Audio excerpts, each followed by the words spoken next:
This is the March 14th meeting of the Fiscal and Economic Issues Discussion Group from NWSOFA, Northwest Suburbs Organizing Fraction, or whatever we're calling it, /Indivisible.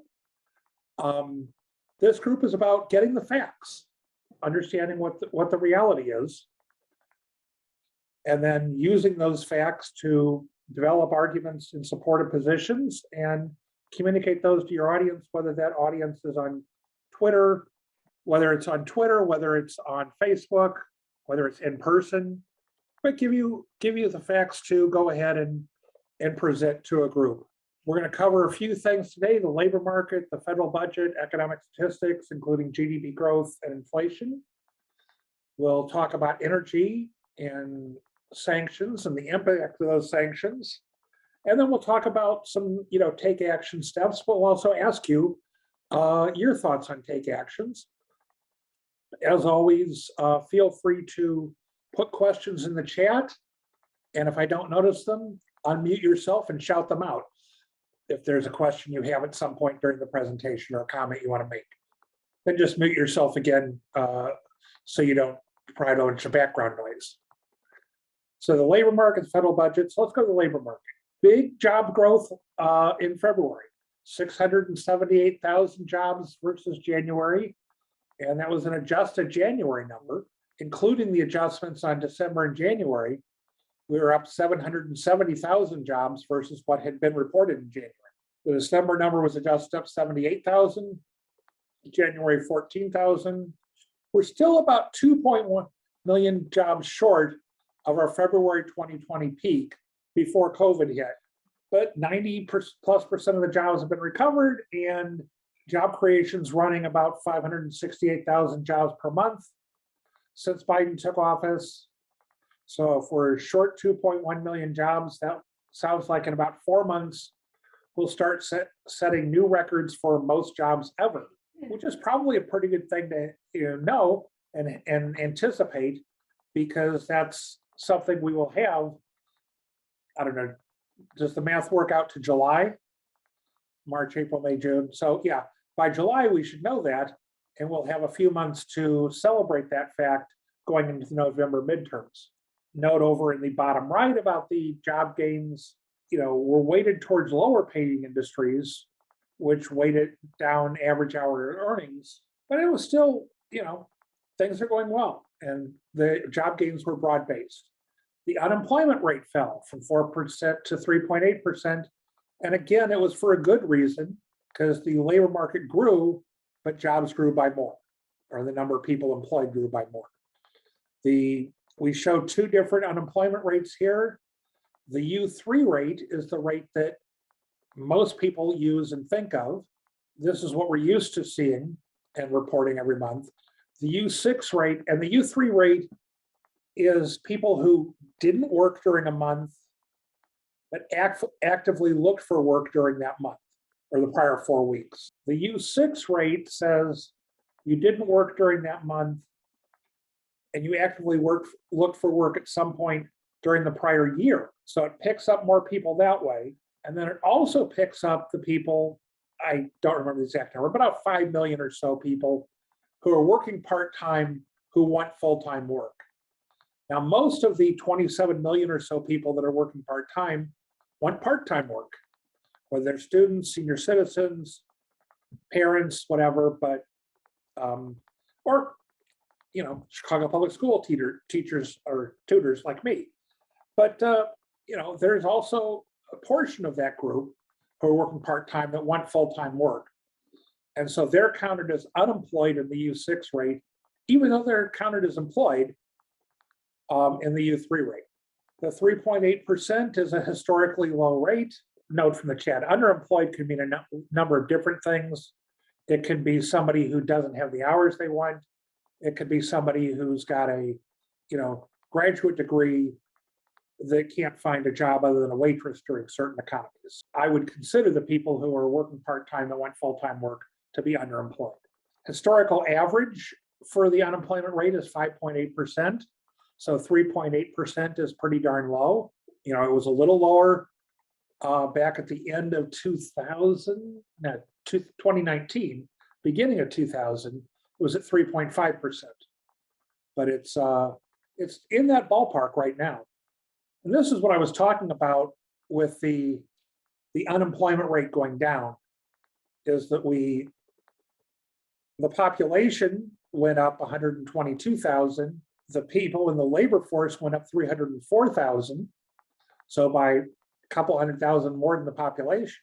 And the number of people who said they were employed went up by 548,000. So the number of unemployed dropped. On the household side, good data. On the establishment side, the employer side, good data. It was a very good jobs report. Employment to population ratio for prime working age people, 25 to 54, which attempts to take out most of the people who are students or retirees. And we can see this is something that has dropped during the couple of months of 2020 and has recovered, but not fully. So we're about 1.3 million workers in that age group below the pre-crisis peak. We talked about overall, we're 2.1 million workers short. Some of those are in older age groups, and some are in younger. This is just some data that the Bureau of Labor Statistics has been keeping since the start of the pandemic. The percentage of people who were teleworking continues to trend down. The number of people who reported they were unable to work trended down, and it actually bumped up in January. The number of people who said they couldn't work because of pandemic-related business closures or lost business has gone down somewhat. And among those not in the labor force, 1.2 million people were prevented from looking for work due to the pandemic, down from 1.8 million in the prior month. So, again, the impact of the pandemic is lessened. In January, where we were kind of at peak Omicron.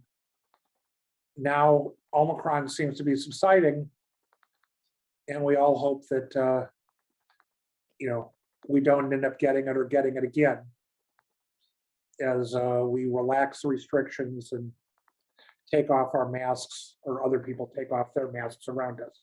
This is a very busy chart. This is percent of employment lost and then regained in the current recession compared to all kinds of prior recessions. And this was the Great Recession, which had a much longer jobs recovery. We bottomed out about two years after the recession started. And so this was in early 2010, and it was May of 2014 before we started setting new highs for number of jobs in the economy. We're still seeing good things happening. If current trends continue, we'll hit a new high on jobs in 4 months. Now, we all know that the Democrats are big spenders and they keep running up the deficit. So let's take a look at the budget numbers. Or did anybody have questions about the labor market? Okay, so we've got the budget deficits. Fiscal years run from October 1st to September 30th. Obama budgeted through fiscal year 2017, which began October of 2016. So he was in office for about 4 months of fiscal year 2017. Trump budgeted the next 4 years, and Biden's first budget year is the current fiscal year of 2022. And so we can see that I don't know if you can see my pointer, the budget deficit went down under this Republican president, and it's going up under the Democratic president, or maybe the reverse is true.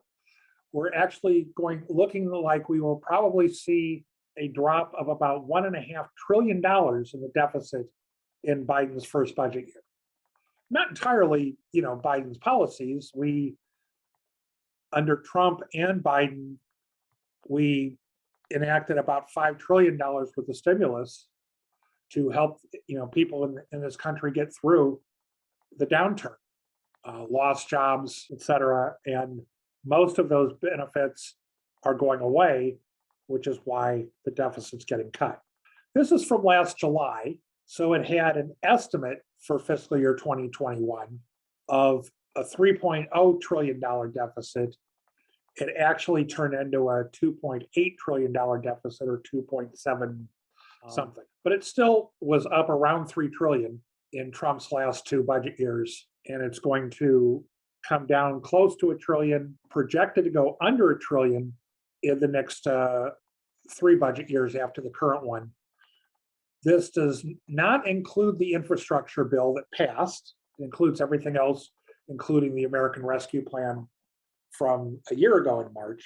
But the infrastructure bill is about $250 billion a decade, or about $25 billion a year.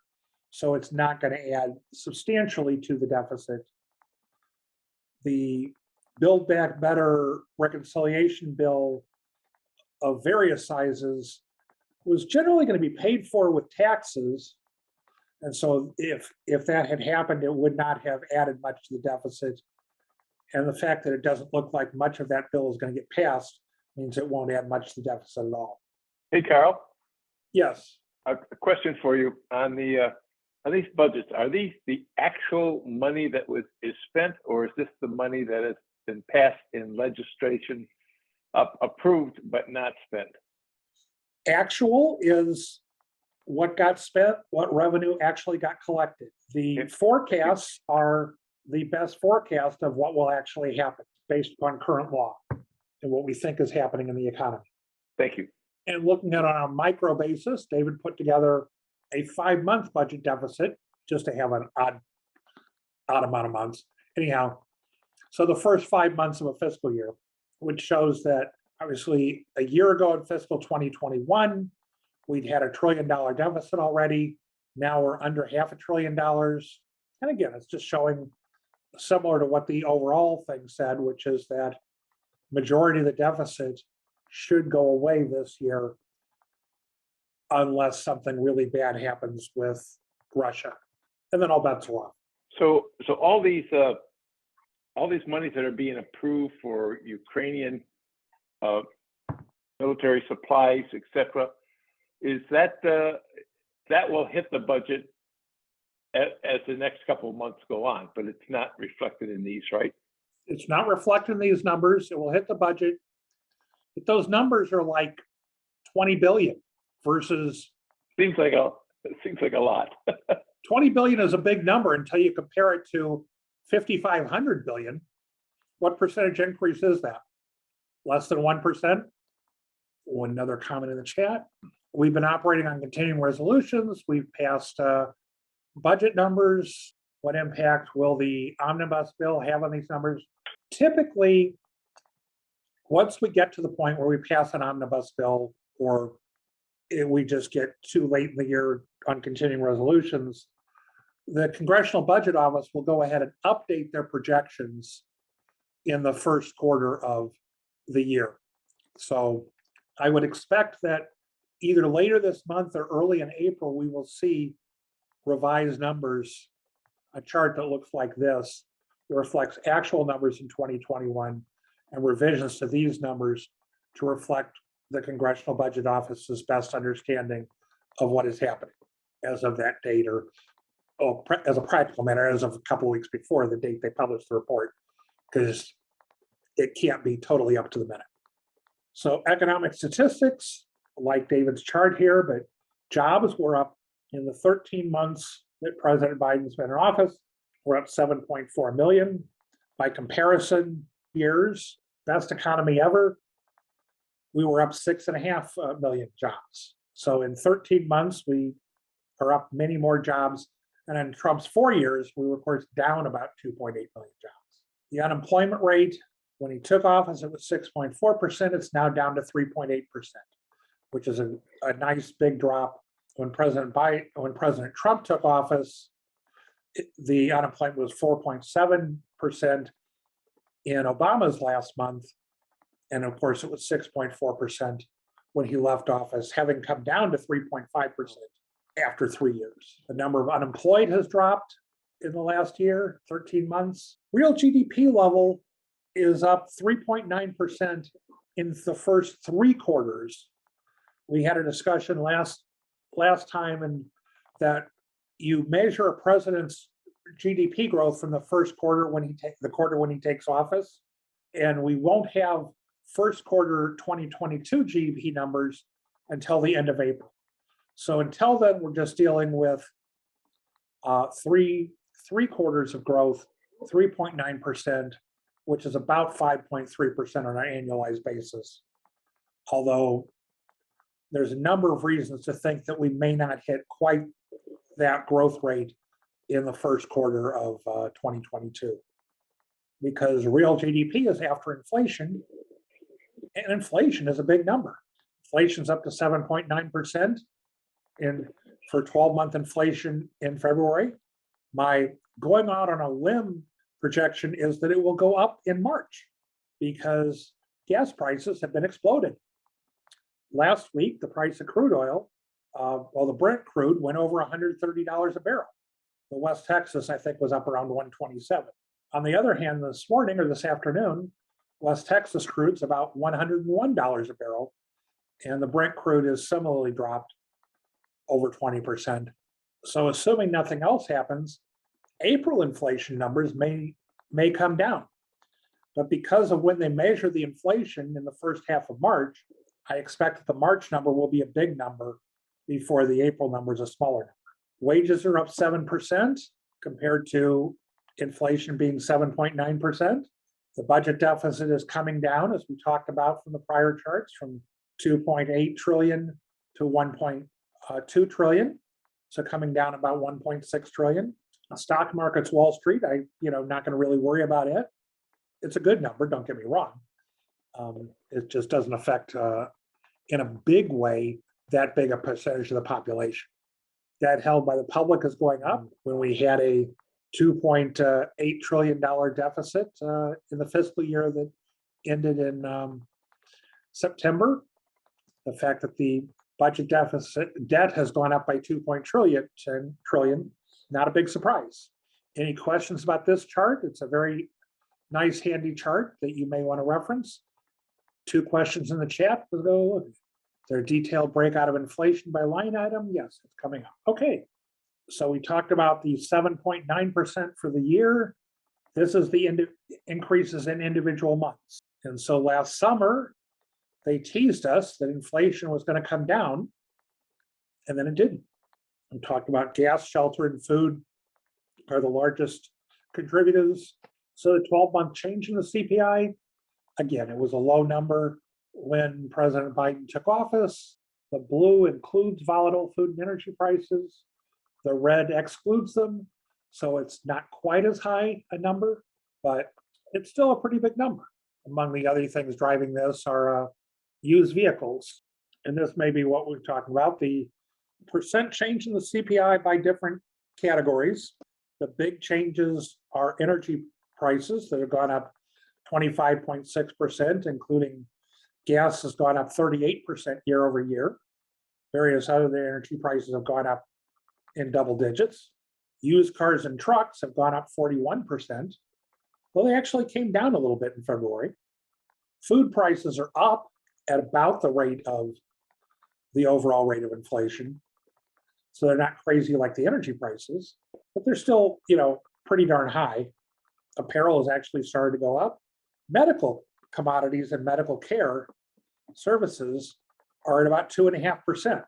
So where we normally think of, healthcare inflation being a big, going up faster than the overall inflation, which it did for decades and decades, that hasn't been true over the last year. And here's a breakout even more. What we see is on the food from home that meat, poultry, fish, and eggs are the big inflation items. Dairy, not so much. Question is the used car number up because there's a shortage of new cars due to chip shortage? I think and most people think that's the reason, that people want to buy a car, they can't buy a new car, which has bid up the price of used cars. So the fact that I can buy milk for 87 cents a half gallon at Mariano's this week, dairy inflation's low. New vehicles are up over 10%, and like I say, used cars are up about 40%. And alcohol is cheap, relatively. Looks like about 2 to 3% inflation in alcohol prices. I cleared the shelf at Binny's of their Ukrainian vodka, just FYI. Good for you. Would And you the- suggest that pot and alcohol have a cross-elastic demand curve? Is that the right phrase? And the Latvians are trying to convince us, that Stoli is actually a Latvian product, not a Russian product. As a marketer, I could take this meeting in a completely different direction. I won't do that at this point in time, but yeah, they've been Latvian for 20 years, but for good reasons, right? Yeah. So Carl, how is it that new cars are up only 10%, but used cars up 30 or 41%? It's the chip shortage that is driving the decline of the new car sales. That they're not in the lots. So is it just demand for any kind of vehicle? It's demand for any kind of the used vehicle. car? Car manufacturers are trying to keep dealers from selling so far over the manufacturer's suggested retail price. And you probably, or you may have read some stories about that in the last month or two, where they're going to start penalizing dealers that are charging market rates for cars. Yeah, they'll drive cars out of their market segment if they go to real market pricing. And that'll mess up the manufacturer's marketing plans. I saw something that said the sales of new cars, including the smaller trucks, were down about 3 million. I think it was like 17 million pre-crisis, and they're about 14 million per month now. And so the way I think of it is if the new cars are not available, or people are battling over these incredibly high-priced new cars, what it's doing is it's driving the market's really going crazy with used cars because there's no new cars really available. So they're going into the used car market and driving these prices up. One would hope also that used car prices start from a much smaller base. Meaning if and I don't know the number, maybe somebody does on here, if a used car is typically, let's say, $6,000, let's say, if it's now at 8,000 or 9,000, it's not that many dollars, but it's an enormous percent increase, where a new car that's 50 or 60 grand and is now 65, 70. That's, again, my numbers aren't right, but that's just give you a sense of it. You've got a much smaller base to work from on a used car because it's a much smaller price tag. And then you have this issue of people can't get new cars, or they can't get them at that price. And so they're battling the price of the used car up because that's all that's in the range of their budget. A couple ways to think about it. As a data when you point of need a one, used car, you need a used car. It's not it's not like, if your car was wrecked or you blew the engine out of it, you're going to buy something. It's not like a new car that you could put off till next year. if I may, as a data point of one, I'm looking for, I can pay now for that $60,000 electric vehicle that's not available, or I can buy my daughter's $15,000 2014 Nissan Rogue, which I did because it was available. And I had to get rid of a 2005 minivan. So, the market was not able to satisfy my need. Yeah. There was a question in the chat about whether oil producers are concerned about a windfall profits tax. Well, I see some folks like Bernie arguing for that. My memory from the 70s of the price controls and windfall profit tax and all those things is that we had gas lines, and I'd rather have prices go up than have gas lines, because my time is worth more than the increase in the price of the gas. And you have to have waited hours in those gas lines back in the 70s to appreciate what I'm saying. Well, Carl, are you sure they were related? Because we actually had a cutoff of Saudi oil, and that was 18% of the product manufacture. It's down to 3 or 4%. We were much more dependent. We didn't have as much domestic oil. So I'm not sure those two things are as connected as you infer. Well, when I studied this in my college economics class in the later 70s, what you did with the price controls was you you held the price artificially low, which suppressed supply, suppressed the quantity supplied, and increased the quantity demanded. Whereas if the price had been allowed to rise to a market equilibrium, we would have bought all cars and more fuel efficient cars. Although, as I recall from the Consumer Reports articles at the time, the miles per gallon was somewhat less of a factor than what was the cruising range of the vehicle. Yeah, and if we used a carbon tax, which wasn't a proposal back then, the market would still rise to equilibrium. It's just that the money would go to someplace other than the stock market. Yeah, I think there was an American Motors car, wasn't the Gremlin, might have been a Pacer, might have been something else. It got, I think, 18 miles to the gallon, and it had a 20-gallon gas tank. So it could go 350 miles, 360 miles between fill-ups. And that was the leading car of the time. Yeah, and anybody who bought one, my understanding is from some friends who owned them, it was a Pacer, I think. Anyone who bought one paid dearly in other ways. Well, they were not perhaps the finest automobiles. Also, we downsized and bought a compact car in 1974, a 6-passenger Plymouth Valiant with a 318 V8. It was smaller than the cars we had before. Since the beginning of the pandemic, February of 2020, wages have gone up more than inflation. In the last year, as we saw in one of the prior charts, inflation has gone up 7.9% and wages have gone up 7%. Inflation's going up a little bit faster than wages. And I don't know if we get into this later or not, we have a discussion between earnings or wages and income. And we'll talk about, I think there are a couple of slides in this later, that when you factor in the $2,000 per person in checks that people got in 2021, income went up faster than wages. I mean, went up faster than inflation. This is this 2 years worth of data, Dave, or one? Yeah, I can take this one. This is a Wall Street Journal estimated that inflation is costing families about $276 a month. I've seen something since where it's like $290, but let's say it's around $300 a month. You can see the estimates on the right-hand side, and this is during 2021. These are the wage gains are about 7%, somewhere around 3,500 for a year. That's the $292 a month. The Biden Relief Act child tax credit, put that in there, assuming one kid in a typical household. And then clearly a family with more would get more than that, $250 a month.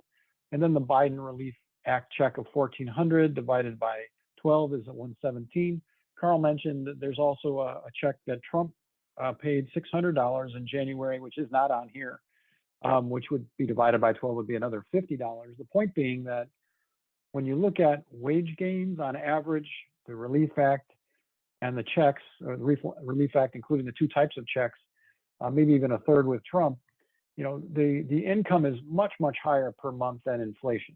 And when you read most of what you hear in the media, it's like inflation is killing the middle class, or it's killing the bottom of the range. And they don't often talk about the wages, and they don't talk about the relief dollars that folks have gotten, which generally offset that. And note also, we're not talking about any form of wealth, meaning there were big gains in the stock market, big gains in housing. That isn't part of that blue stack on the right. That's just wages. 7% wage gain is huge. That is not a small number for wage gains nominal.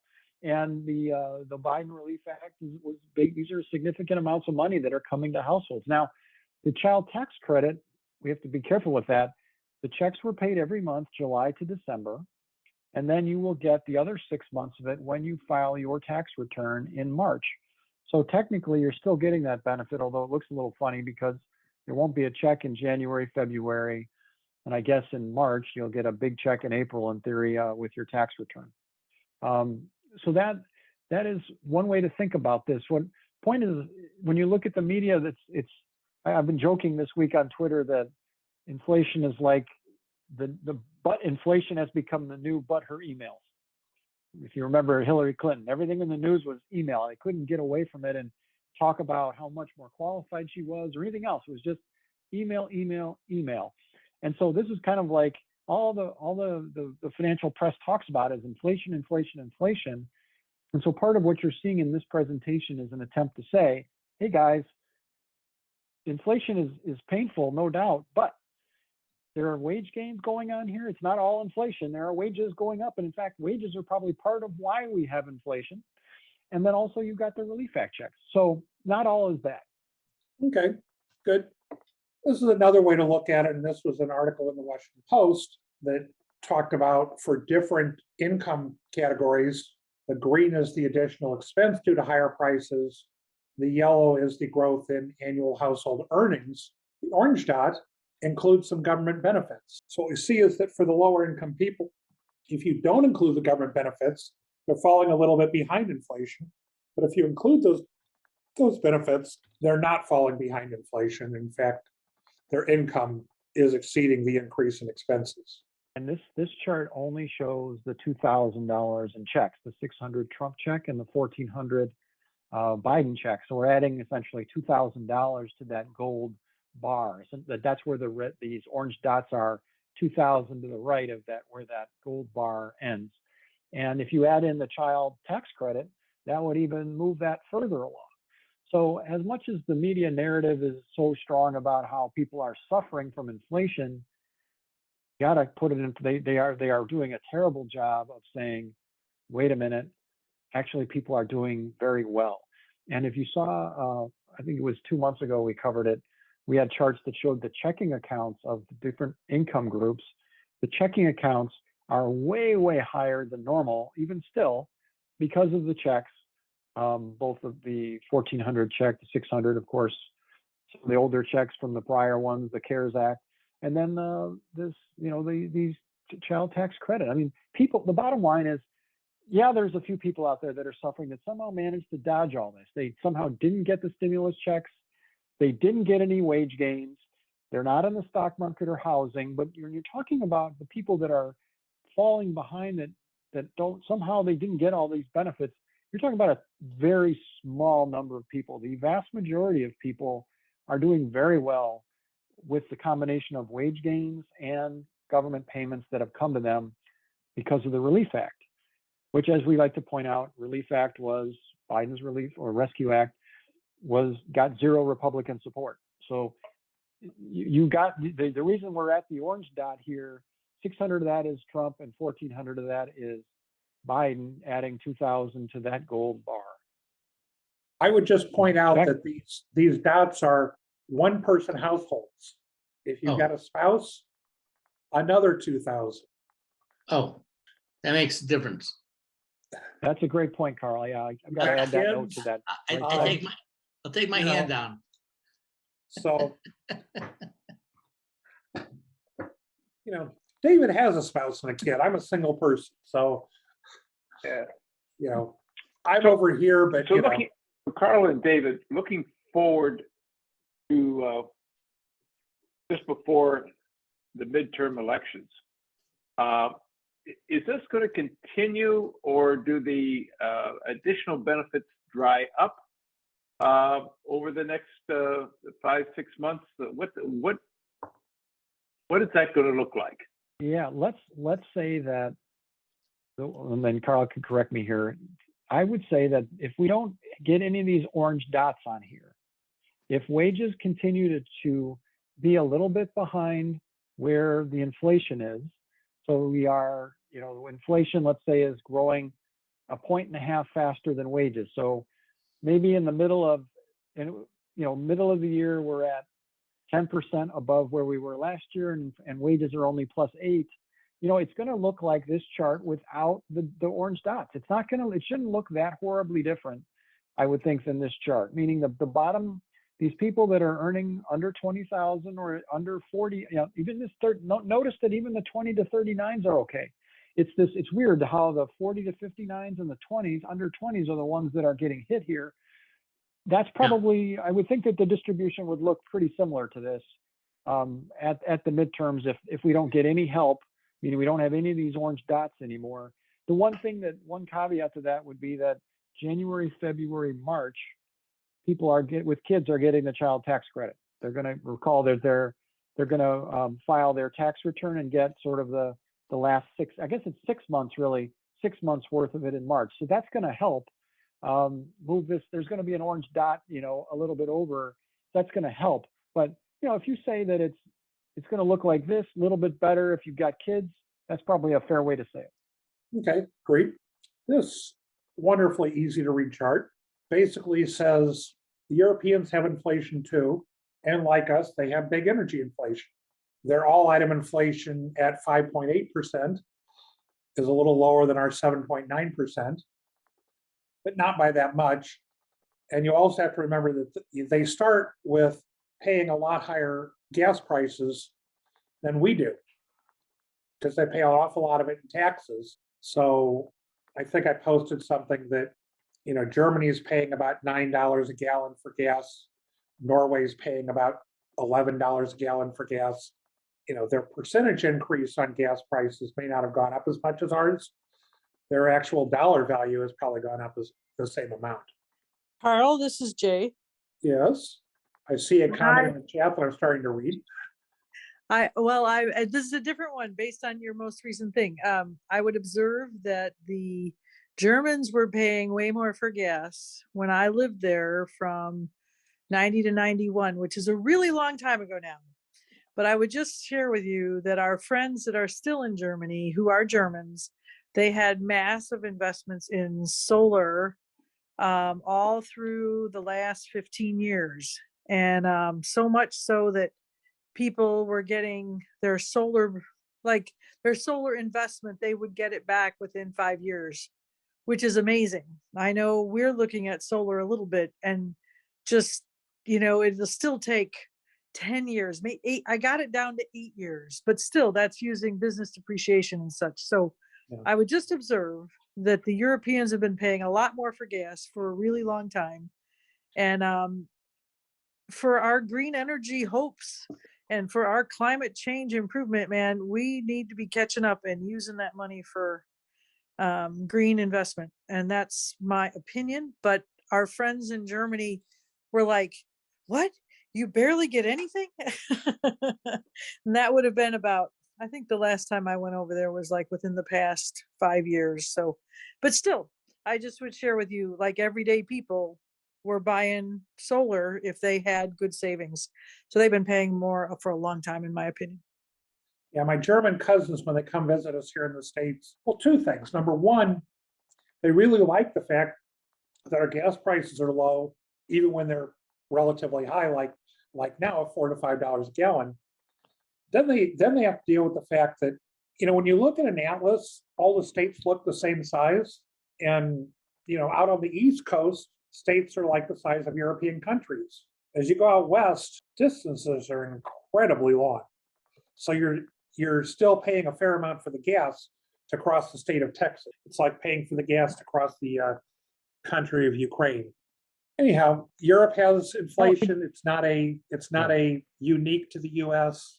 And energy prices are a world market. Not much can be done at the U.S. Although, for all of your friends that have been telling you that the increase in gas prices and crude oil prices are all due to Biden's policies, ask them if they still feel that way after the price of crude oil has dropped over 20% in the last week, because Brent crude on March 8th was up over 130 a barrel, and I think it closed today around 105. I don't think presidents have much to do with the price of crude oil, but if they're going to blame Biden for the increase, they have to give him credit for the decrease. This is the expected inflation in 5 years, and the average inflation over 5 years, and the average inflation over 10 years. And so expected to be up in the 3.5% over 5 years, around 3% over 10 years. So expecting it to go down somewhat. And all of these are expecting it to be down well below the current 7.9%. This is people betting their own money. Yeah, this is the Fed. This is probably what the Fed is worried about right now as they go into their meeting. They're worried about a lot of things, but this jumping up again is kind of a problem. I just wanted to point out too, I have the wrong date on there. That was probably left over from last month. I did some of these slides over the weekend. So this thing is, that date is probably more like, recent, like 3 or 4 days old. It's not January 14th. It's more like March 9th or 10th or something. But this is a concern to them that this thing's jumping again. Last meeting, we were able to say that these numbers had flattened out or come down from that peak in November, but we can't say that anymore. They're jumping, and that the Fed's going to be trying to knock that down. Yeah, the problem is that, I mean, the Fed raising interest rates can dampen demand of consumer spending, but if inflation's being driven by the world price of oil and by the chip shortage, I'm not sure that raising interest rates is going to have that much of an effect on inflation.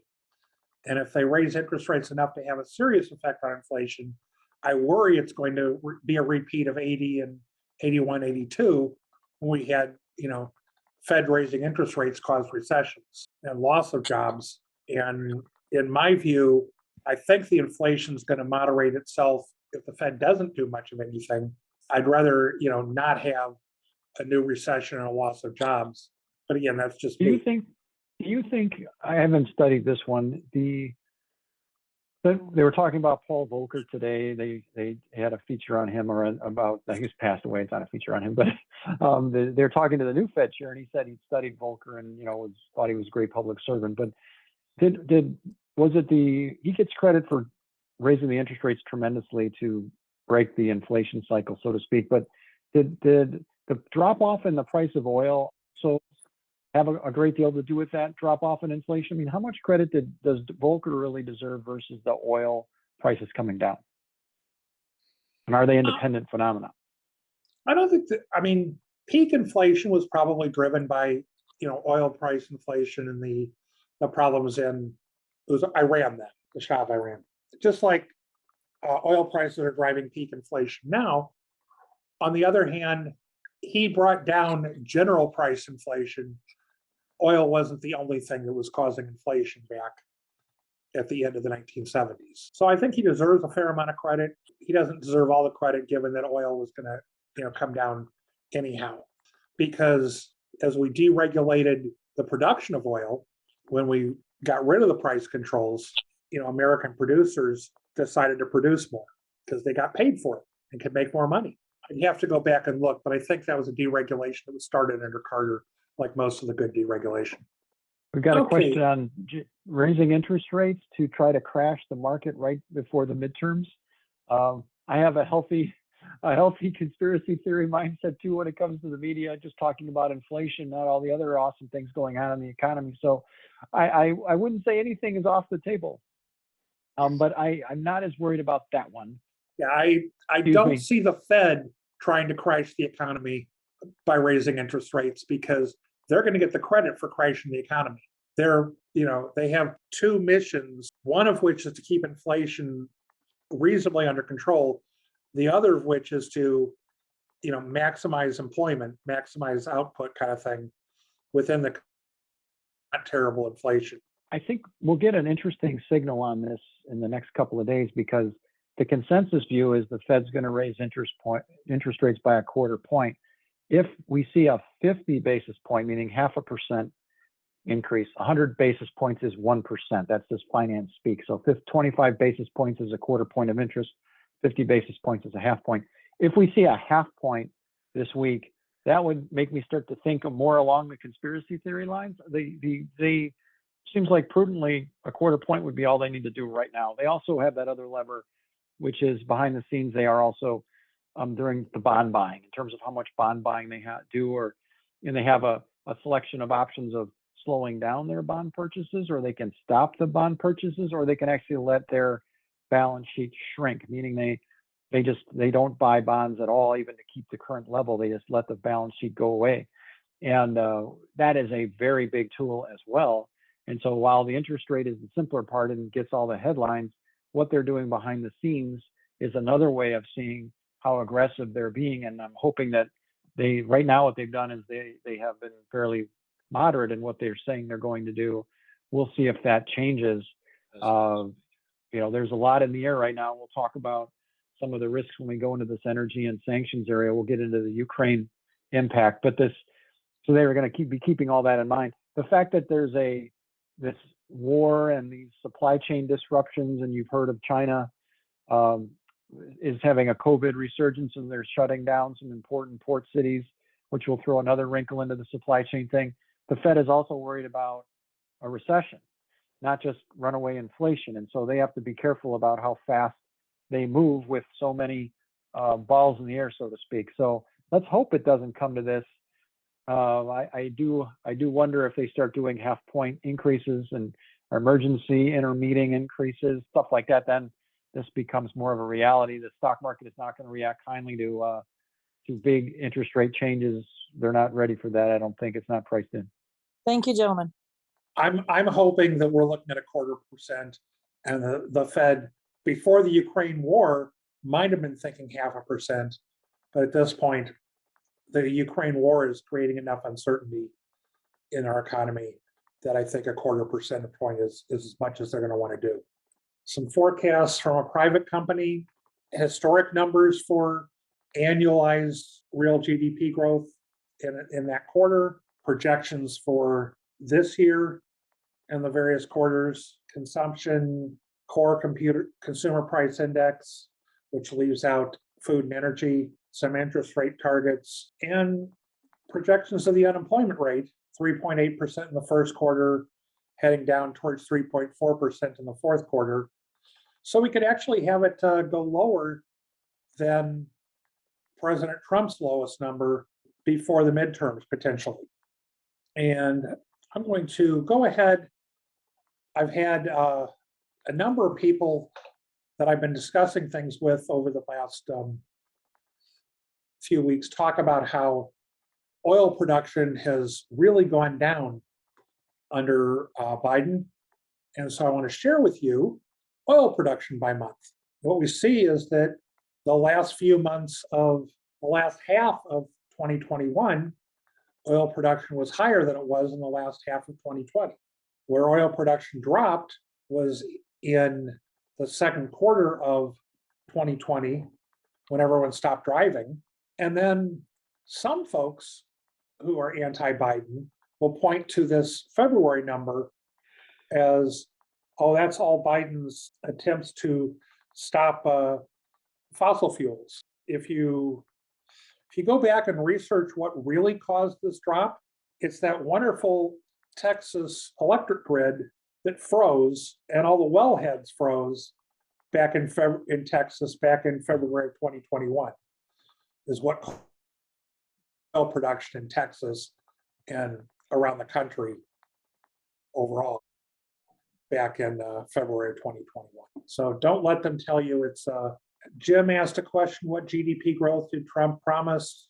Minimum 4% annually, maybe 5, maybe 6%. It was definitely going to get to 4%. On the other hand, he ended up with pre-COVID about 2-point-something% below 2.5%. And with his COVID year, 1.6% real GDP growth for the 4 years. I think it's time to take a break. We're a little over an hour.